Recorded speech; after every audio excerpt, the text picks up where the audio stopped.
Good evening दोस्तों। आज अपनी बात इस शेर से स्टार्ट करते हैं कि तूफानों से आंख मिलाओ, सैलाबों पर वार करो, मल्लाहों का चक्कर छोड़ो, तैर के दरिया पार करो। चलो आज देखते हैं ज्योमेट्री, ज्यामिति में आज हम केवल कोण एंगल पढ़ेंगे, कोण पढ़ेंगे। ठीक है, पहले इसके कुछ कॉन्सेप्ट समझेंगे, उसके बाद मोस्ट इम्पोर्टेंट क्वेश्चन जो कंपटीशन एग्ज़ाम में आते हैं, एसएससी, रेलवे, जीडी वगैरह, पुलिस, एसआई में। ठीक है, तो संपूरक कोण को पहले समझते हैं। संपूरक कोण कौन होते हैं? यदि दो कोणों का योग 180 अंश हो उसे संपूरक कोण कहते हैं। जैसे एक अल्फा कोण माना, एक बीटा कोण इज इक्वल टू 180 अंश, उसे हम संपूरक कोण कहेंगे। फिर पूछा जाता है कि पूरक कोण किसे कहते हैं? तो यदि दो कोणों का योग 90 अंश हो उसे पूरक कोण कहते हैं। जैसे अल्फा एक कोण है, दूसरा कोण बीटा है, तो alpha plus beta is equal to 90 अंश।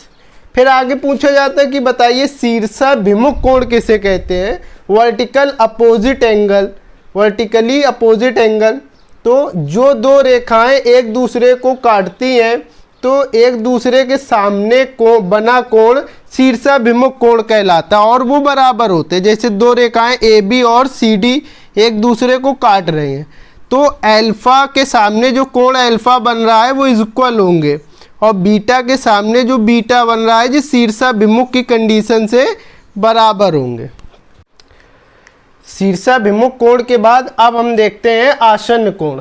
आसन्न कोण क्या होता है कि अगर एक रेखा और एक शीर्ष कॉमन हो तो उन दो कोणों का योग कुछ भी हो सकता है। जैसे यहाँ पे एक सीधी रेखा पे बना कोण कौन सा होता है? सरल कोण। सरल कोण का योग कितना होता है? सरल कोण का योग होता है, जैसे ए प्लस बी एक रेखा पे है, किसी भी सीधी रेखा पे बना एंगल 180 का होता है, तो यहाँ पे सरल कोण कितना होगा? ए प्लस बी बराबर 180 अंश। तो ये हमेशा याद रखना कि सरल कोण किसी भी रेखा पे बना हुआ 180 का होता है। ठीक है, एक सीधी रेखा पे बना कोण 180 अंश का होता है। रेखाएं ए बी सी डी समांतर रेखाएं हैं और उसको एक तिर्यक रेखा जब काटती है ई एफ करके, तो उसमें कुछ एंगल बनते हैं, कुछ कोण बनते हैं। वो कैसे कैसे होते हैं तो ये समझना हमें बहुत इम्पोर्टेंट है। जैसे कोण 1, कोण 2, कोण 3, कोण 4, कोण 5, कोण 6, कोण 7, कोण 8।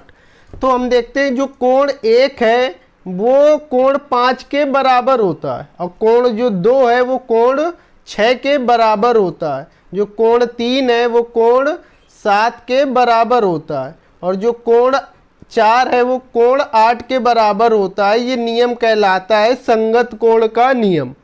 ठीक है, आगे जो कोण 3 है, ये जो कोण 3 बन रहा है ऐसे, और जो कोण 5 है ये एकांतर कोण के नियम से बराबर होते हैं। कोण 3 बराबर कोण 5 और कोण 4 बराबर कोण 6, ये भी एकांतर के नियम से बराबर होते हैं।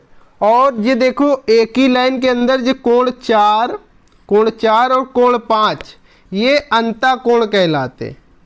अंता कोण, अंता कोणों का योग होता है 180 अंश। जैसे कोण 4 और कोण 5, ठीक है, और इधर कोण 3 और कोण 6, कोण 3 और कोण 6 बराबर 180 अंश, ये अंता कोण कहलाते। अब हम कुछ एग्जाम्पल देखते हैं। जैसे पहला एग्जाम्पल है कि ए बी और सी डी दो रेखाएं एक दूसरे को काट रही हैं, तो इधर इसका 50 अंश दिया है, अब इधर सामने उसके x दिया है। तो पूछ रहा बताओ x अंश का मान। तो सामने शीर्षाभिमुख कोण के नियम से हम x बराबर कितना हो जाएगा? 50 है।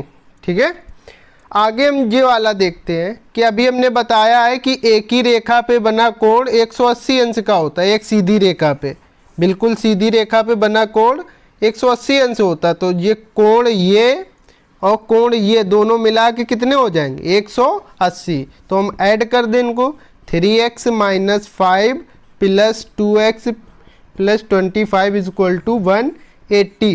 3x 2x 5x और 5 इसमें 20 में घट जाए 25 में घट जाएगा तो इधर प्लस 20 बराबर 180। 20 इधर आ जाएगा, 5x इज इक्वल टू 160। 20 घट जाएगा आके और x से भाग 5 से भाग लगा देंगे, 5 3 15, 5 दूनी 10, तो x अंश का मान आ जाएगा 32 अंश। अब आपको बताना है ये वाला क्वेश्चन, ठीक है। तो इसको भी हम कैसे लगाएंगे, शीर्षाभिमुख के नियम से। कौन से नियम से, शीर्षाभिमुख के नियम से। देखिए सामने वाले एंगल कैसे होते हैं शीर्षाभिमुख कोण में, बराबर, तो बराबर होते तो हम भी बराबर कर देंगे। मतलब 3x माइनस 10 अंश is equal to 2x plus 30। 2x को इधर ले आएंगे और 10 अंश को इधर ले जाएंगे, ठीक है। ये 2x माइनस का हो जाएगा, 3x माइनस 2x और 10 प्लस का हो जाएगा 30 प्लस 10। तो 3x में x 2x गया x और 30 10 40, तो x का मान है 40 अंश। दोस्तों अब हमको ये क्वेश्चन देखना है, हमसे ये एंगल पूछा गया है, ये वाला पूरा, ठीक है। इसको कुछ भी मान लेते हैं, ओ मान लेते हैं, ये पूरा पूछा गया। तो इसको हम कैसे लगाएंगे, और ए बी समांतर सी डी है, तो इसके बीच में हम क्या करेंगे, एक समांतर रेखा खींच देंगे। दोनों रेखा के बीच एक समांतर रेखा, तो ये समांतर इसके है और ये समांतर इसके। जब ये समांतर है तो ये तिर्यक रेखा है। तो हमने हमने पढ़ा था जब तिर्यक रेखा होती है तो अंतःकोणों का योग इतने एंगल का, केवल अंतःकोणों का योग 180 अंश होता है। तो ये 30 है तो ये इतना कितना होगा, 150। और यही नियम इधर लग जाएगा कि दो समांतर रेखा जब है तो अंतःकोण ये केवल इतना, यहाँ से यहाँ तक, तो ये कितना, ये 40 है। अंतःकोणों का योग होता है 180, ये 40 है तो ये हो जाएगा 140। 180 हो गया। तो ये पूरा कोण हमसे पूछा गया है, पूरा कितना है, तो 140 150 290 अंश का। अब हम लास्ट क्वेश्चन देखते हैं, फिर आगे और भी कराएंगे अगर आपकी डिमांड आएगी। तो लास्ट क्वेश्चन है ए बी समांतर सी डी। ए बी समांतर सी डी है और कोण ये P है, ये Q है और ये R है। हमसे पूछा है मान कोण P plus Q minus R का मान बताइए। तो इसको बताने के लिए हम क्या करेंगे कि हमें सबसे पहला काम करना है, ए बी और सी डी के समानांतर एक रेखा खींचनी है, ठीक है। ये रेखा खींच दी। अब ये देखिए अंतःकोण का नियम हमने बताया था कि अंतःकोणों का योग कितना होता है, 180।